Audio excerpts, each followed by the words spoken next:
So hello students, welcome to সাফল্য। তো দেখো তোমরা অনেকে হয়তো আমাকে দেখেছো, গত বছর তোমাদের কিছু ক্লাস নিয়েছিলাম আমি, ঠিক আছে, এবং ইউটিউবে গুটি কয়েক ক্লাসই এসেছিল আমার, ঠিক আছে।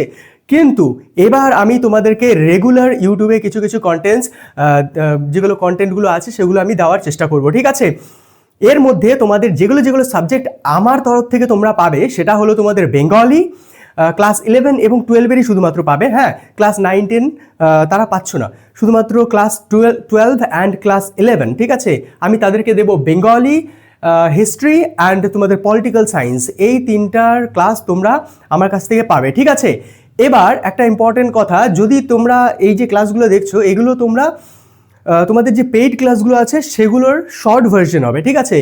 তো তোমরা যদি চাও ডেডিকেটেডলি ক্লাস করতে, ঠিকঠাক ক্লাস করতে, একটা রুটিন মেনটেন করে, সিলেবাস মেনটেন করে, ঠিক আছে, তাহলে তোমরা যে সাফল্য, তোমাদের সাফল্য একটা অ্যাপ্লিকেশন আছে, সেই অ্যাপ্লিকেশনটা তোমরা প্লে স্টোর থেকে ডাউনলোড করে নিও, ঠিক আছে। তো সেখানে তোমরা ক্লাস আলাদা আলাদা ক্লাস ভাগাভাগি করে তোমরা সেখানে আলাদা আলাদা সাবজেক্ট পেয়ে যাবে। সেটা তোমরা যেটা ইচ্ছা সেটা তোমরা কিনতে পারো, এমন না যে তোমাদেরকে সবই কিনতে হবে, ঠিক আছে। তো সেটা হলো তোমাদের পেইড ক্লাসের কথা, ঠিক আছে। কিন্তু আজকের যেগুলো আমি ইউটিউবে আপলোড করব সেগুলো তোমাদের ফ্রি অফ কস্টই হবে, ওকে। তো আজকে তোমাদের ক্লাস 12-এর থার্ড সেমিস্টার, ঠিক আছে, ক্লাস 12-এর থার্ড সেমিস্টারে বেঙ্গলি দিয়ে আমরা শুরু করব, ঠিক আছে। এবার দেখো তোমাদের ক্লাস 12-এর যেটা আমি তোমাদের যে সিলেবাসটা আছে, ঠিক আছে, সেই সিলেবাসটা তোমরা একটু দেখে নিও ভালো মতো ধ্যান দিয়ে। সবার প্রথমেই দেখবে তোমাদের গল্প আছে, ঠিক আছে। তো গল্পের মধ্যে তোমাদের যেটা আছে সেটা হলো আদরিণী। সেটি কার লেখা? সেটি হলো আমাদের প্রভাত কুমার মুখোপাধ্যায়ের লেখা, ঠিক আছে। তো গল্প আদরিণী প্রভাত কুমার মুখোপাধ্যায়ের লেখা। তো এই গল্পটা যে আছে, এই গল্পটার উৎস কোথায়? প্রভাত কুমার মুখোপাধ্যায়ের এই গল্পটা প্রথমবার প্রকাশিত হয়েছিল যেখানে, সেটা হলো তোমাদের সাহিত্য পত্রিকায়, ঠিক আছে। সাহিত্য পত্রিকায় প্রকাশিত হয়েছিল। সাহিত্য পত্রিকার বিভিন্ন আলাদা আলাদা সংখ্যা বেরোতো, ঠিক আছে। সেই সংখ্যার মধ্যে যেটি ভাদ্র মাসের সংখ্যা ছিল 1320 খ্রিস্টাব্দের ভাদ্র মাসের সংখ্যা, 1320 বঙ্গাব্দের ভাদ্র মাসের সংখ্যা, ঠিক আছে। সেটার মধ্যে তোমাদের সাহিত্য পত্রিকাতে প্রকাশিত হয়েছিল প্রভাত কুমার মুখোপাধ্যায়ের আদরিণী গল্পটি প্রথমবার, ওকে। খুবই একটা প্যাথেটিক ঘটনা এই গল্পটা যে আছে। এই গল্পটা লাস্টের দিকে তোমাদের হৃদয় বিদীর্ণ করে দেয় এমন একটা কাহিনী, ঠিক আছে। তো এর যে কিছু চরিত্র আছে, এই চরিত্রলিপি যখনই তোমরা বইয়ের মধ্যে দেখবে না চরিত্রলিপি, সেটা অবশ্যই ধ্যান দিয়ে গল্প পড়ার আগে পড়বে, ঠিক আছে। চরিত্রলিপি, তারপর কবি পরিচিতি এবং তোমাদের যে লেখাটা আছে, লেখার উৎস, ঠিক আছে, এই কয়েকটা তোমরা অবশ্যই ধ্যান দিয়ে আগে পড়বে, তারপরেই গল্প এবং কবিতা বা নাটক বা প্রবন্ধ বা যাই হোক না কেন সেটা তোমরা পড়বে, ঠিক আছে। তাহলে তোমাদের কনটেক্সট বুঝতে সুবিধা হবে।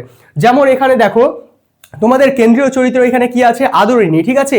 আদরিণী কি? আদরিণী একটি হাতি, ঠিক আছে। আর এই আদরিণীর মালিক কে ছিল? জয়রাম মুখোপাধ্যায় এই গল্পের মধ্যে, ঠিক আছে। তারপর জয়রাম মুখোপাধ্যায়ের বয়স এখানে 50-এর ঊর্ধ্বে দেখানো হয়েছে। তিনি মোক্তারি করেন, মোক্তারি বলতে উকিল টাইপের, ঠিক আছে। তারপরে এখানে জয়রাম বাবু যে আছে, জয়রাম বাবুর হৃদয় কেমন ছিল? কোমল এবং তোমাদের স্নেহপ্রবণ, ঠিক আছে। তারপরে জয়রাম বাবুর মেজাজ কেমন ছিল? এখানে রুক্ষ প্রকৃতির। তারপরে যৌবন সময়ে জয়রাম বাবুর চারিত্রিক বৈশিষ্ট্য কেমন ছিল? তিনি ছিলেন বদরাগী প্রকৃতির, ঠিক আছে, বদমেজাজি প্রকৃতির। তারপরে নগেন বাবু, এখানে আরো একটা ক্যারেক্টার যেটা উঠে আসে সেটা হলো নগেন বাবু, ঠিক আছে। নগেন বাবু পেশায় কি ছিলেন? তিনি ডাক্তারি করতেন। এবং কুঞ্জ বিহারী বাবু পেশায় কি ছিলেন? তিনি ওকালতি করতেন, ঠিক আছে, উকিল ছিলেন। তারপরে পীরগঞ্জের মেজবাবু, ঠিক আছে, পীরগঞ্জের মেজবাবু হলো জমিদার নরেশচন্দ্র রায়চৌধুরী, ওকে, এইটা নাম মনে রাখবে। তারপরে তোমাদের জয়রাম যে আছে, জয়রাম মুখোপাধ্যায়ের আদি বাসস্থান কোথায় ছিল? সেটা যশোর জেলায়, যেটা বর্তমানে তোমাদের বাংলাদেশের মধ্যে পড়ে, ঠিক আছে। তারপরে প্রথম অবস্থায় জয়রাম মুখোপাধ্যায়ের যে সম্বল ছিল সেটি একটি ক্যাম্বিসের ব্যাগ এবং তোমাদের একটি পিতলের তোমাদের ঘটি, ওকে। তারপরে এখানে জয়রাম বাবু যে আছেন, উনার 3জন পুত্র সংখ্যা ছিল, ঠিক আছে, পুত্র সন্তান ছিল 3জন। আর জয়রাম বাবুর 3জন পুত্রের মধ্যে 2 পুত্র মূর্খ, মানে প্রথম যে 2 পুত্র আছে, বড় ছেলে এবং মেজ ছেলে, মূর্খ বলতে পড়াশুনো জানতো না, ঠিক আছে। তারপর জয়রাম বাবুর কনিষ্ঠ পুত্র মানে ছোট ছেলে কলকাতায় পাঠরত, মানে পাঠ করছে বর্তমানে, ঠিক আছে, কাহিনী চলাকালীন। তারপরে জয়রাম বাবুর পৌত্রী বলতে নাতনি, ঠিক আছে, এখানে কল্যাণী। ওকে, তারপরে দেখো তোমাদের যেটা আছে বিষয়বস্তু, এই বিষয়বস্তুটা তোমাদের খুব সহজে এখানে আমি কমপ্লিট করানোর চেষ্টা করেছি, অতিরিক্ত সহজে, ঠিক আছে। যখনই তোমরা এই জিনিসটা পড়বে, এই জিনিসটা পড়ার পরে তোমাদের একটা দায়িত্ব হচ্ছে তোমরা টেক্সট বই থেকে এই গল্পটাকে আর একবার শুধুমাত্র রিডিং দিবে, ঠিক আছে। তাহলে দেখবে তোমাদের পুরো জিনিসটা এত পরিষ্কার হয়ে গেছে যে সেখান থেকে যে কোনো কোশ্চেনের উত্তর তোমরা ক্লিয়ারলি দিতে পারবে, ঠিক আছে। তো একবার শুধুমাত্র গল্পটা খুব ভালো মতো বুঝে নাও। ওকে, এখানে নগেন ডাক্তার এবং জুনিয়র উকিল, ওই যে দুইজন ক্যারেক্টার ছিল, একজন ছিল কে, নগেন বাবু পেশায় ডাক্তার এবং কুঞ্জ বিহারী পেশায় উকিল, ঠিক আছে। তো নগেন ডাক্তার এবং জুনিয়র উকিল কুঞ্জ বিহারী মুক্তার, ঠিক আছে, জয়রাম মুখোপাধ্যায়ের কাছে এসেছিল। কোথায় এসেছিল? জয়রাম মুখোপাধ্যায়ের বাড়ি, ঠিক আছে।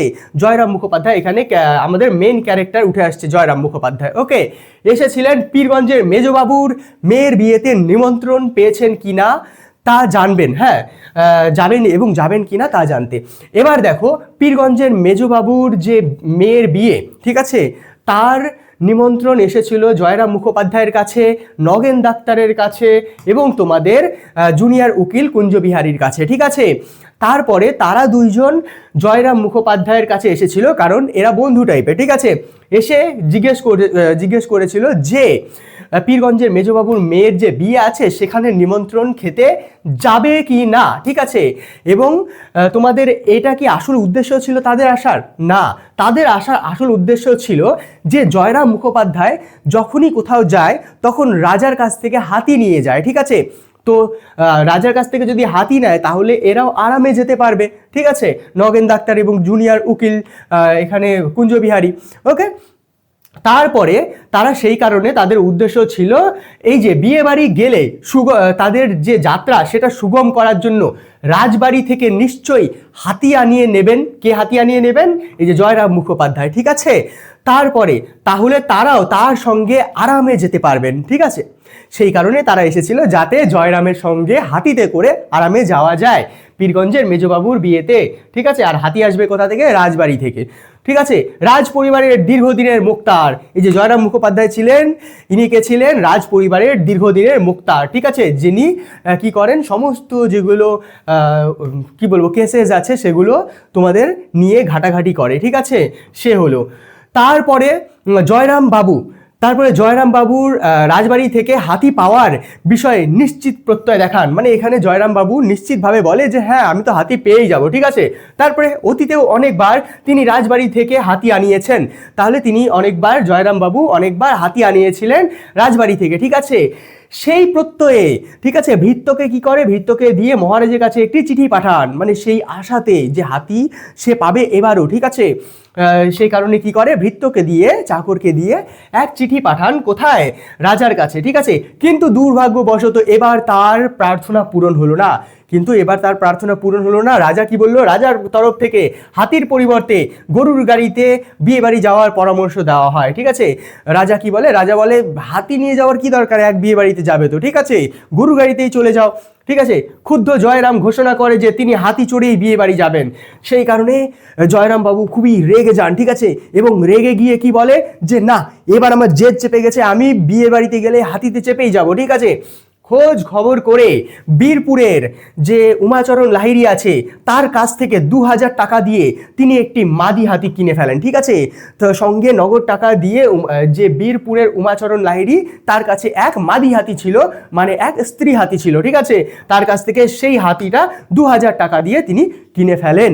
ওকে, তারপরে বাড়িতে শোরগোল পড়ে যায়, বাড়িতে খুবই কি বলবো কথাটা ছড়িয়ে যায়। তারপরে জাঁকজমক করে হাতিকে বরণ করা হয়, মানে বাড়িতে বরণ করে ঢোকানো হয় হাতিটিকে, ঠিক আছে। হাতিটির আদর করে নাম রাখা হয় আদরিনী, ঠিক আছে। আর এই আদরিনী ক্যারেক্টারটাই হলো, মানে হাতির ক্যারেক্টারটাই হলো এই যে গল্পটা এখানকার মুখ্য একটা চরিত্র, ঠিক আছে। সেই কারণে এই গল্পের নামও হয়ে গেছে তোমাদের আদরিনী। এবং তোমাদের এই যে গল্পটা আছে আদরিনী, এই গল্পটা তোমাদের এক বিষয়কে এখানে ক্যারেক্টার যে আছে চরিত্র, সেই চরিত্র কেন্দ্রিক নামকরণ, ঠিক আছে। তো তোমরা এখান থেকে নামকরণের ব্যাপারটাও বুঝে গেলে যে এই গল্পটা যে আছে এই গল্পটার নামকরণ কিভাবে হয়েছে, গল্পের মুখ্য ক্যারেক্টার বা মুখ্য চরিত্র আদরিনীর নামে, মানে হাতিটির নামে। সেই কারণে এই যে গল্পটার যে তোমাদের নামকরণটা আছে সেটা হলো তোমাদের এক চরিত্র কেন্দ্রিক নামকরণ, ঠিক আছে। তারপরে নিমন্ত্রণ রক্ষা করে আসার সময় জয়রাম বাবু কি করে, জয়রাম বাবু মহারাজ নরেশচন্দ্রকে সুকৌশলে হাতিটিকে প্রদর্শন করিয়ে আত্মতৃপ্তি এবং অপমানের জবাব দেওয়ার আনন্দ অনুভব করে, ঠিক আছে। যখন বিয়েবাড়ি খেয়ে আসছিল হাতিতে চড়ে, তখন সকৌশলে তিনি হাতিটিকে রাজাকে দেখান, ঠিক আছে, যে দেখুন রাজামশাই যে আমি হাতি নিয়েছি একটা, ঠিক আছে।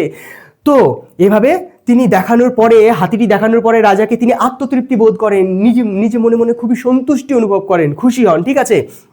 তারপরে দেখো কালক্রমে জয়রাম মুখোপাধ্যায়ের অবস্থা যে আছে অবস্থার অবনতি হয়, কারণ তিনি তো রাজা নন, ঠিক আছে।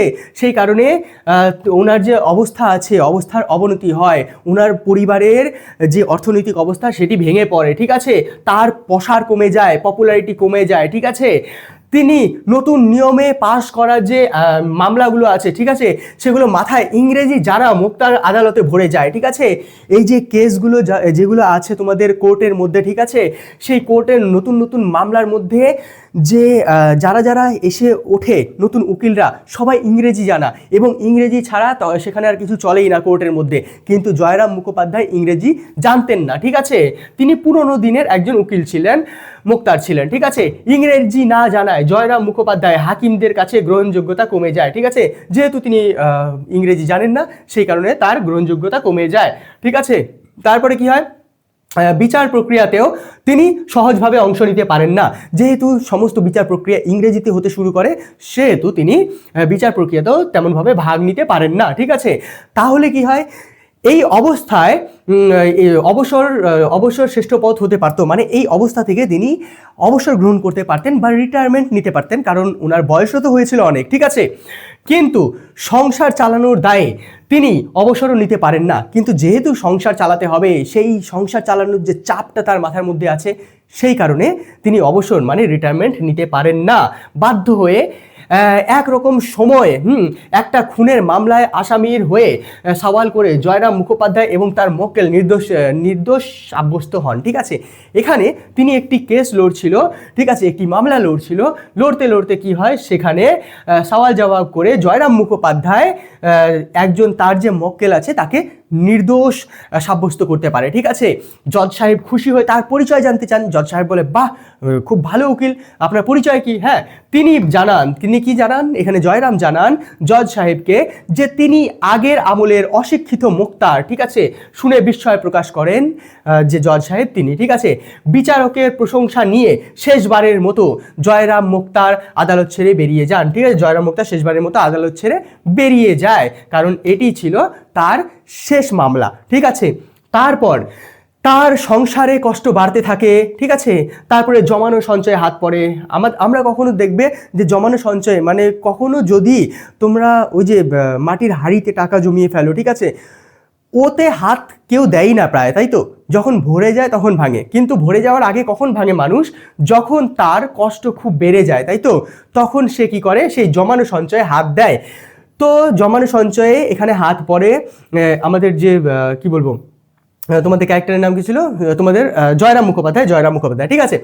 তারপরে নিরুপায় হয়ে তিনি হাতির যে ভাড়া তার বিজ্ঞাপন দেন। তো এখানে জয়রাম বাবু কি করে, নিরুপায় হয়ে হাতিকে ভাড়া দেওয়ার কথা ভেবে ওঠেন, ঠিক আছে। যে ভাবে যে এবার হাতিকে ভাড়া খাটাতে হবে, হাতিকে ভাড়া যদি না খাটানো হয় তাহলে হাতিরই খাওয়ার জোগাড় করা যাবে না ঠিকঠাক, ঠিক আছে। কিন্তু তাতেও আয় বেশি হয় না, ঠিক আছে। তাতে ঠিকঠাক বেশি আয় হয় না, 12 থেকে 15-20 টাকা আয় হয়, ঠিক আছে। ইতিমধ্যে তার জ্যেষ্ঠ পৌত্রী মানে বড় যে নাতনি আছে কল্যাণীর বিয়ে ঠিক হয়, ঠিক আছে। সেখানে খরচ 2500 টাকা, সেখানে প্রায় 2500 টাকা খরচ হবে বন্ধুদের পরামর্শে, ঠিক আছে। তারপরে বন্ধুরা কি পরামর্শ দেয়, বন্ধুরা বলে হাতি ভাড়া খাটিয়ে তো তেমনভাবে টাকা উঠছে না, তার চেয়ে ভালো হাতিরও বয়স হয়ে গেছে, তুই হাতিটাকে বিক্রি করে দেয়, ঠিক আছে। এই যে তোমাদের হাতির যে বিক্রি করার কথাটা, এটি কে বলেছিল, তার বন্ধুরা বলেছিল, জয়রামের বন্ধুরা। কাকে বলেছিল, জয়রামকে বলেছিল। কেন বলেছিল, যেহেতু তার নাতনির বিয়ে দিতে হবে, ঠিক আছে। সেই কারণে নিতান্ত নিরুপায় হয়ে বামুনহাটির মেলায় আদরিণীকে বিক্রি করে দেওয়ার সিদ্ধান্ত নেয়। তাহলে কোন মেলাতে? বামুনহাটির মেলায় আদরিণীকে বিক্রি করার সিদ্ধান্ত নেয়, ঠিক আছে। ইচ্ছার বিরুদ্ধে জয়রাম আদরিণীকে বিদায় দেন, ঠিক আছে। ইচ্ছা না থাকার ফলেও তিনি কি করে? আদরিণীকে বিদায় দেয় বাড়ি থেকে, এবং বামুনহাটের মেলায় নিয়ে যাওয়া হয় আদরিণীকে। কিন্তু পরের দিনই আবার বাড়ি ফিরে আসে আদরিণী। কেন? কারণ সে মেলায় অবিক্রিত থাকে, মানে কেউ তাকে কেনে না, ঠিক আছে। তারপরে বাড়ির লোকজন এতে প্রাথমিকভাবে আনন্দিত হয়, বাড়ির লোকজন তো খুব খুশি হয়, যাক বাড়ির হাতিটা বাড়িতে ফিরে এলো, ঠিক আছে। কিন্তু কিছুক্ষণ পর সবাই চিন্তিত হয়ে পড়ে, দুশ্চিন্তাগ্রস্ত হয়, কারণ কল্যাণীর এখানে বিয়ে দিতে হবে, এবং সেই বিয়ের টাকা কোথায় পাবে তারা, ঠিক আছে। সেখানে 2500 টাকা খরচ হবে। তখন আদরিণীকে পুনরায় বিক্রির জন্য রসুলগঞ্জের মেলায় পাঠানোর সিদ্ধান্ত নেওয়া হয়, ঠিক আছে। পুনরায় বামুনহাটির মেলার পরে তাকে রসুলগঞ্জের মেলায় পুনরায় পাঠানোর সিদ্ধান্ত নেওয়া হয়, ঠিক আছে, হাতিকে বিক্রি করার জন্য। গভীর দুঃখ এবং মনস্তাপের সঙ্গে জয়রাম তাকে পুনরায় বিদায় দেয়, ঠিক আছে। তারপর পরদিনই আদরিণীর সঙ্গে যাওয়া, যে আদরিণীকে কে নিয়ে গিয়েছিল মেলায়? নিয়ে গিয়েছিল তার মধ্যম পুত্র, মানে মেজো ছেলে, জয়রামের মেজো ছেলে। কিন্তু জয়রামের মেজো ছেলে পরদিনই চিঠি পাঠায় মাঝ রাস্তা থেকে, কি হয়? আদরিণীর পথের মধ্যে অসুস্থ হয়ে পড়েছে, মানে আদরিণী পথের মধ্যে অসুস্থ হয়ে পড়েছে যেতে যেতে, ঠিক আছে, রসুলগঞ্জের মেলায় যেতে যেতে। তার মৃত্যু সম্ভবত অবশ্যম্ভাবী, যে হয়তো এবার আদরিণী মারা যাবেই এমন অবস্থা হয়ে গেছে, ঠিক আছে। এই অবস্থায় জয়রাম তীব্র উৎকণ্ঠা নিয়ে সেখানে পৌঁছে যান, ঠিক আছে। জয়রাম খুবই উৎকণ্ঠা নিয়ে সেখানে পৌঁছে যান, আবেগ নিয়ে সেখানে পৌঁছে যান, ঠিক আছে। কিন্তু ততক্ষণে আদরিণী মারা গিয়েছে। কিন্তু যতক্ষণে সেখানে জয়রাম পৌঁছান হাতির কাছে, ততক্ষণে আদরিণী হাতিটা মারা যায়, ঠিক আছে। তারপরে কি হয়? তার মৃতদেহের সামনে জয়রাম মুখোপাধ্যায় সম্পূর্ণভাবে ভেঙে পড়েন, এবং সবচেয়ে দুঃখের কথা, তার 2 মাস পর, মানে হাতি মারা যাওয়ার 2 মাস পর তিনিও মারা যান, ঠিক আছে। তো এটা হলো সুন্দর একটা কাহিনী, এবং লাস্টে একটু দুঃখবোধও আছে, দুঃখের রসও আছে, ঠিক আছে। তো এখানে দেখো তোমাদের প্রশ্নোত্তর, এখানে আমরা কয়েকটা প্রশ্ন দেখে নিই, ঠিক আছে, এই রিলেটেড, এই স্টোরিটা রিলেটেড। এখানে আদরিণী, এই আদরিণী গল্পটি কোন পত্রিকায় প্রকাশিত হয়েছিল? এটি ভারতী পত্রিকায় প্রকাশিত হয়েছিল। তারপরে দেখো এখানে যে আদরিণী আছে, এই আদরিণী গল্পের প্রকাশকাল কত বঙ্গাব্দ? 1320 বঙ্গাব্দের ভাদ্র সংখ্যা, ঠিক আছে। আদরিণী গল্পের নামকরণ কি ধরনের? এটি চরিত্র প্রধান, আর এখানকার মূল চরিত্রটাকে হাতি নিজে, তাই না, তার নাম আদরিণী। তাহলে আদরিণী গল্পের নামকরণ কি ধরনের? চরিত্র প্রধান, এটা আমি তোমাদেরকে আগেই বললাম, ঠিক আছে। তারপরে প্রভাত কুমার মুখোপাধ্যায় যে আছেন, কোন ছদ্মনামে কুন্তলীন পুরস্কার পান? সেটি হলো তোমাদের শ্রীমতী রাধারানী দেবী, ঠিক আছে। তারপরে জয়রাম মুখোপাধ্যায় পেশায় কি ছিলেন? তিনি ছিলেন এক মুক্তার, ওকে। তারপর তোমাদেরও কিছু কোয়েশ্চেন জিজ্ঞেস করে নিই, ঠিক আছে। এখানে তোমাদের আছে মূলধনে হাত পড়ার কারণ কি ছিল? তারপরে এখানে জয়রাম মুখোপাধ্যায়ের জ্যেষ্ঠা পৌত্রীর নাম কি, ঠিক আছে। তোমাদের যেটা আছে, এখানে হলো, ঠিক আছে, জ্যেষ্ঠ পুত্র এবং তোমাদের জ্যেষ্ঠা, তাই না, জ্যেষ্ঠা পৌত্রী, ঠিক আছে। তো এই যে জ্যেষ্ঠ পুত্র এবং জ্যেষ্ঠা পৌত্রী, এই দুটো জিনিস দেখবে, ঠিক আছে, এই দুটো জিনিস এখানে আছে। কিন্তু জ্যেষ্ঠা পৌত্রীর এখানে নাম হলো নাতনির কথা বলা হয়েছে এখানে, ঠিক আছে। তো কল্যাণীর বিয়েতে এখানে তোমাদের পাত্রপক্ষ কত টাকা দাবি করেছিল? ওকে। তারপরে তোমাদের যেটা বামুনহাটের মেলায় আদরিণীর প্রত্যাশিত দাম কত ছিল, মানে আদরিণীকে কত টাকায় বিক্রি করার কথা ভেবেছিল তারা, ঠিক আছে। আদরিণী ঘরে ফিরে এসেছিল কেন, মানে হাটে যখন নিয়ে যাওয়া হয়েছিল আদরিণীকে, তখন পুনরায় তাকে বাড়ি কেন ফিরিয়ে আনা হয়েছিল, ঠিক আছে। তো এটা হলো তোমাদের আজকের আদরিণী গল্পটা তোমাদের কমপ্লিট করানো হলো, ঠিক আছে। এখানকার যেগুলো কোশ্চেন আছে ওগুলো অবশ্যই তোমরা ভালো মতো দেখবে, ওকে। তাহলে তোমাদের কোনো রকম কনফিউশন থাকবে না, এবং কোনো রকম কিছু কোয়ারিজ থাকলে তোমরা সেটা কমেন্টে অবশ্যই জানাবে। নেক্সট ক্লাস তোমরা বলো তো যে তোমাদের কোনটা নিব। নেক্সট তো পোয়েম আছে, গল্প, তোমাদের কবিতা আছে, ঠিক আছে, গ্রন্থ আছে, তো তোমাদের কোনটা নেওয়া যায় সেটা বলবে, ওকে। তাহলে আজকের জন্য তোমাদের ক্লাসটা এতটুকুই থাকলো। এখানে অবশ্যই চ্যানেলকে লাইক করে দিও, শেয়ার করে দিও এবং সাবস্ক্রাইব করে দিও, ঠিক আছে, এবং কমেন্ট করে জানাবে তোমাদের কোনো রকম কোয়ারিজ থাকলে। তাহলে আজকের জন্য তোমাদের ক্লাসটা এতটুকুই থাকলো। নেক্সট ক্লাসে তোমাদের সঙ্গে দেখা হচ্ছে। Thank you so much.